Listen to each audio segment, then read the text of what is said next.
it does feel good to have 10 wins. I went 8-4 in prediction this year, 2 games off, but in our live predictions piece throughout the season went 12. What was that? 11-1, 12-1. Yeah, 12-1 on predictions this season. So felt a little bit better than last season. I was tied for first in our Knoll game based staff predictions. So just missed one this season with the Wake Forest game. I felt like an idiot doing that one too. I didn't go with my gut, but I felt like FSU was going to play some better defense. But Sam Hartman still is the king against Florida State's defenses. But just overall, the win in Orlando was great. Being down there to cover it.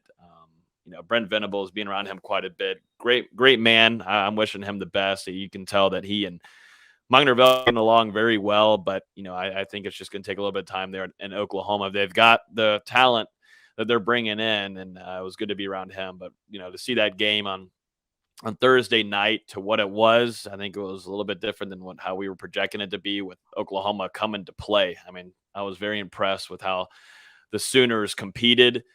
They played for their coach, and they're going to continue to do that. But Florida State comes out on top afterwards, and it comes down to your biggest playmakers that made plays throughout the year with Ontario Wilson. You're looking at Johnny Wilson, of course, Jordan Travis, Trayshawn Ward, guys that played some big games. You go back to Trayshawn Ward at the beginning of the season, he was the only one to find success on the ground against LSU. He was the only running back that would go north, whereas Trey Benson was still figuring things out.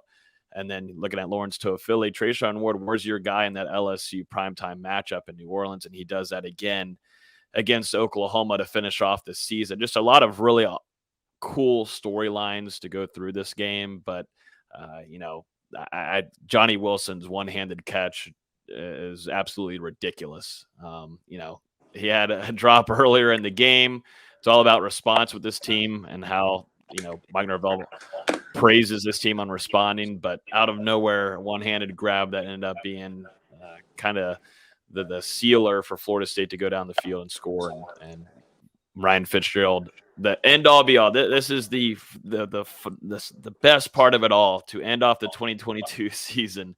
Ryan Fitzgerald wins the game and the game-winning field goal for the Florida State Seminoles. You just can't write it any better than that. So, Florida State 10-win season.